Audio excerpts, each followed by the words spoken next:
So then, okay, first thing first, let's try to read the alphabet again. Let's do the first line. Okay, and first I'm gonna let you go ahead first. Okay, so you see the little red dot. So when I move that, try to say the letter.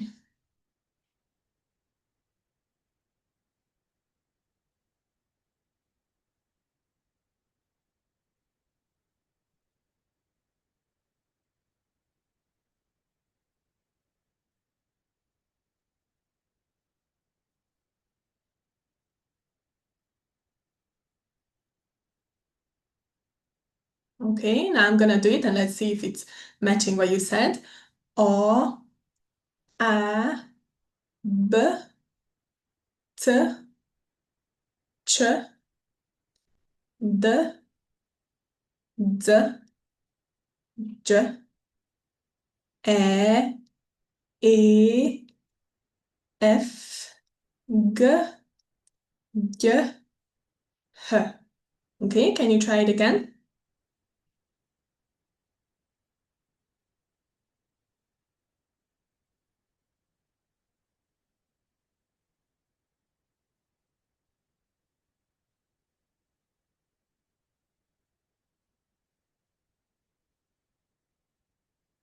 Okay, now let's move to the second line. Again, I want you to do it first.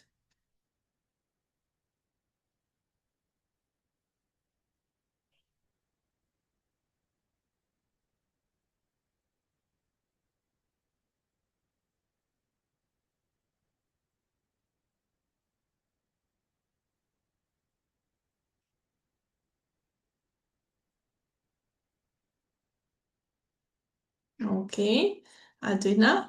I, J, K, L, J, M, N, J, O, O, Ö, Ö, P, Q, R. Okay, your turn again. Let's repeat.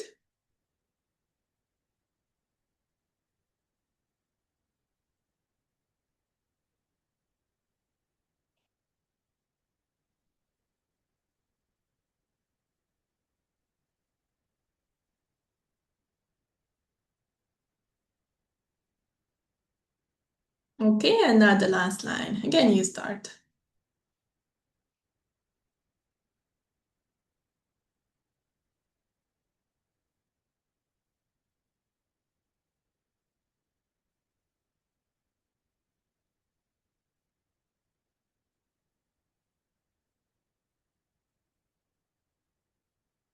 Okay, I'll do it.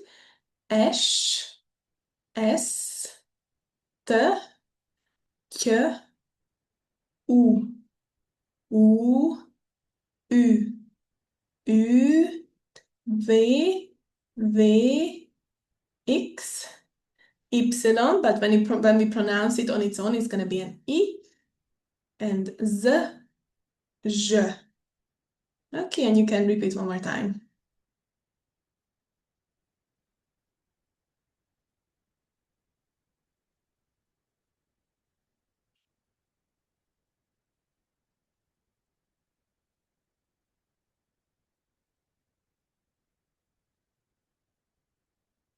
Okay, great. Now we are going to play a game with the alphabet. Okay, so normally this is something that I like to play with my students. It's a pair work. So basically you have some words, as you can see here, but you're missing the second, fourth, sixth, and eighth line. But I have those on a different paper, but you don't actually see that paper. Okay, so the first one, obviously I am missing that word, so I would ask you to spell me the word. Okay, so you can just say the sound, if you can say like P, or you can just say P. Okay, it doesn't matter, but try to spell the word for me, and then I will spell this word to you, and let's see if you get it right. Okay, so again, I would like you to go first. So just one by one, let's spell the letters.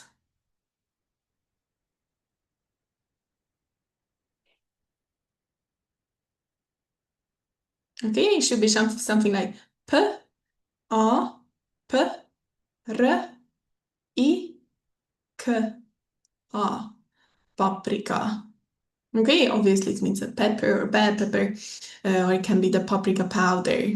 Okay, very good. Now it's my turn. Okay, so I will spell the letters and you try to write it down on a piece of paper. Okay, it's F, F, A, L. F, A, L. Okay, you should get fall.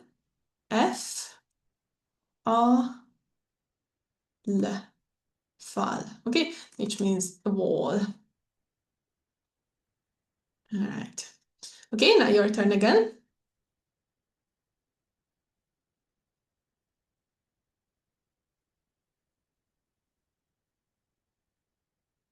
Okay, it should be U, B, O, R, K, A. Uborka. Right, that means cucumber. Okay, now my turn. It's gonna be a bit longer. Okay, again, try to write it down. Sh, A, L, A, T, A. Sh, A, L, A, T, A. Okay, you should have got these letters. Sh, A, L, A, T, A. Saláta. Does it remind you of any word? Hopefully it does. It's salad.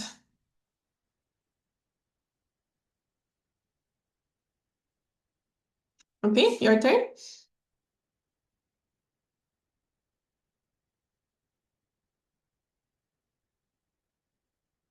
Okay. H, A, J, O.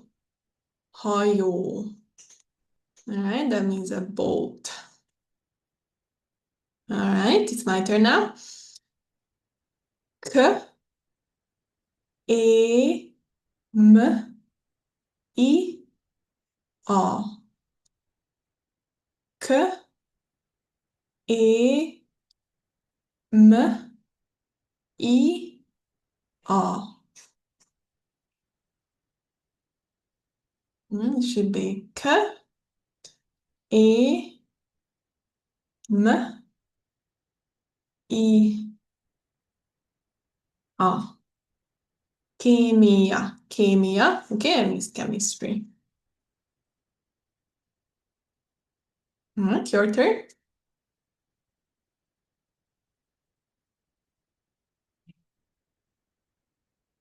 Okay.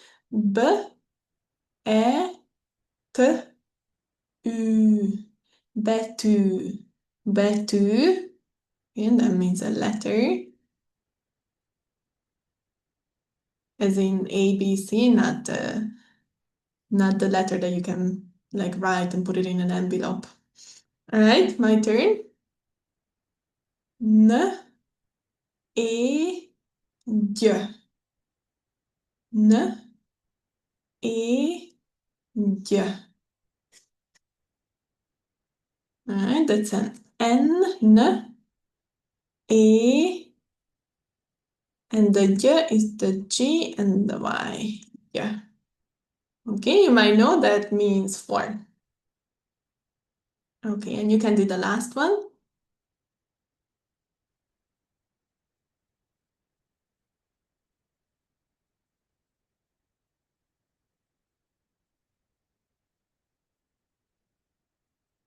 Okay, T, E, Ş, T, V, E, R.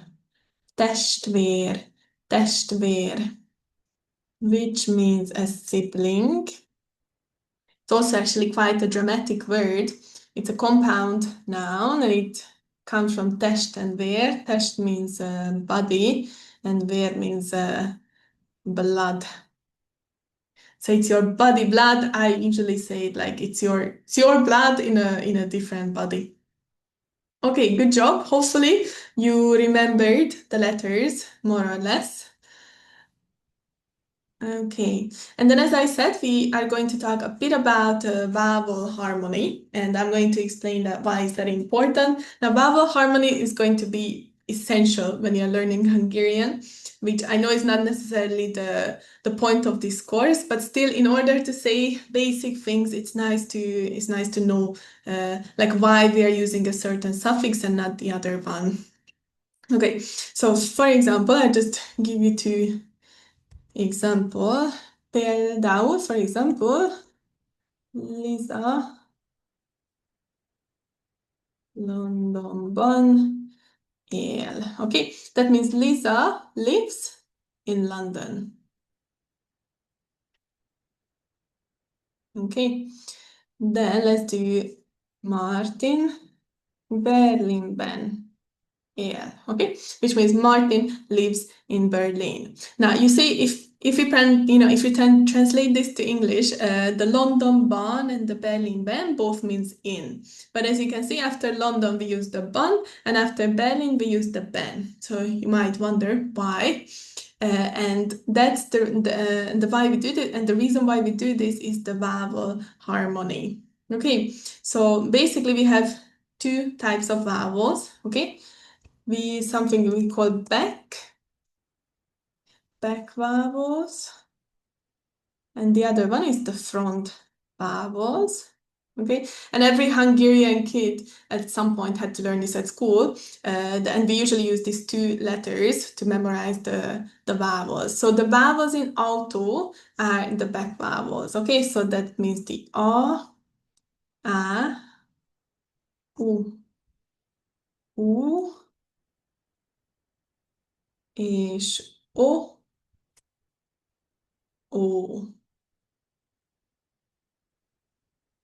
Okay, so again, o. Okay, and the vowels in tenisütő will be the front vowels. So that means e, i, i, ü, ü, és ö. Okay, i, ü, ü, ö. Now the reason why we call these back and front vowels is because you basically you make the sound at a different place. So for example, if I usually just tell my students to like put their fingers on their throat, and then let's just say let's say I, and then o, I, o, I, o, or u, a, u, a. So if you press a little bit on your throat, like you should be able to feel like how it's moving up and down. And I'm sorry, I actually forgot which body part is that makes it, but how that's moving. And when you say like e, I, U, it's quite at the, it's at a higher place, but then o, a, u, it moves down. Okay, so that's why we call them front and back vowels. Okay, and now in order to determine whether we need ban or ben, we're gonna have to look at the word London and Berlin. So as you can see, ban, okay, it has an A, right, which is ban, and that's a back vowel. Okay, ben, okay, has an E, which is a front vowel, right? So London has two vowels, O, okay? Both of them are back vowels, so that's why we take the ban ending. Now Berlin has E and I, both of those are front vowels, and that's why we're gonna have to use ben. And that's why it's London ban and Berlin ben. Okay, now sometimes you have a word that is mixed. Okay, for example, Paris. Okay, we have an A, which is a back vowel, and then we have an E, which is a front vowel. Now, in this case, we also go to the back vowel ending, so it's gonna be Párizsban. Okay, so this is the vowel harmony. Now, I would say 99% of Hungarian suffixes that we use, we have multiple different options. Okay, so in, that's bon, ben, on something, we actually have quite a few more. And, on, and. For example, to make the plural, it's going to be a K, ok, ek, ek. Okay, and it's very intimidating, obviously, when you first start to learn Hungarian, because that's why I think especially the first year or the first 2 years it's really difficult, because it's one thing to actually remember the suffix, but it's another one that, okay, like which ending do we actually need? But they all have a rule. I mean, they do have a rule. Sometimes, of course, there are exceptions, but the majority of the time this will depend on the vowels that you have in the word. Okay. All right. So now that we got this out of the way, and I swear this was the most grammar that we had for today. Let's go through these basic questions, okay? So now we have some answers on the right, okay? And let's see if we can come up with the questions. Okay, now the answer is, okay, you try to read it first.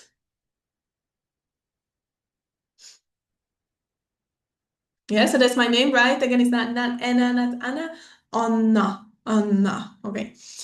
Now, if you maybe know the question, that's great. Obviously, it's going to be, what's your name? Okay, for that we have two options. Okay, either hogy hívnak, which literally means how are you called? Vagy a másik, the other one is mi a neved.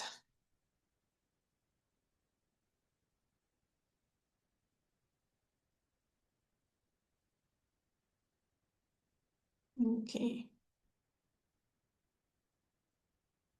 just put it here. Okay, so again, hogy hívnak, vagy mi a neved.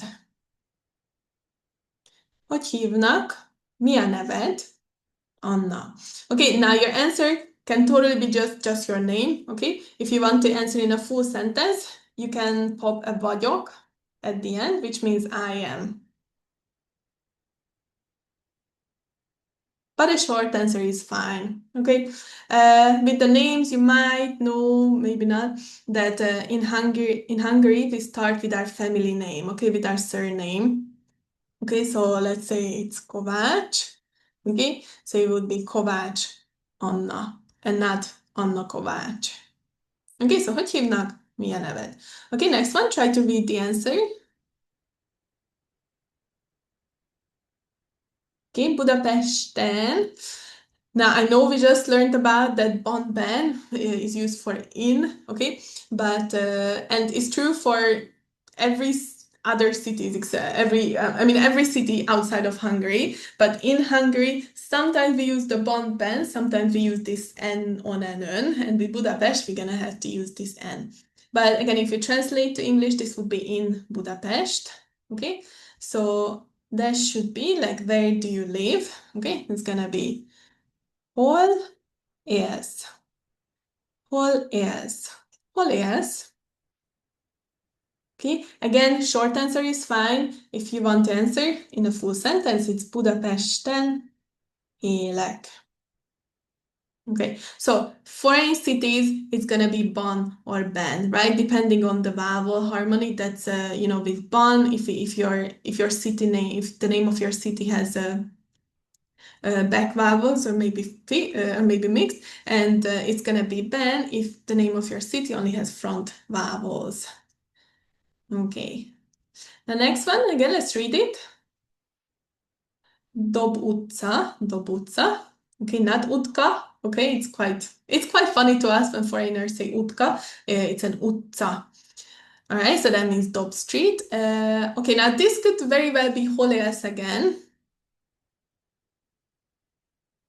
Okay, but maybe a little bit better would be hol laksz. Hol laksz, or maybe mi a címed. Okay, Hollax is also where do you live?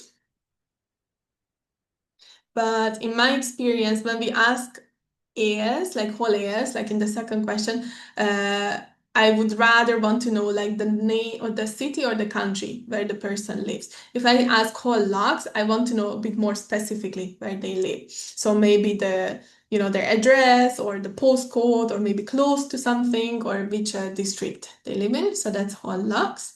And mi a címed is what's your address?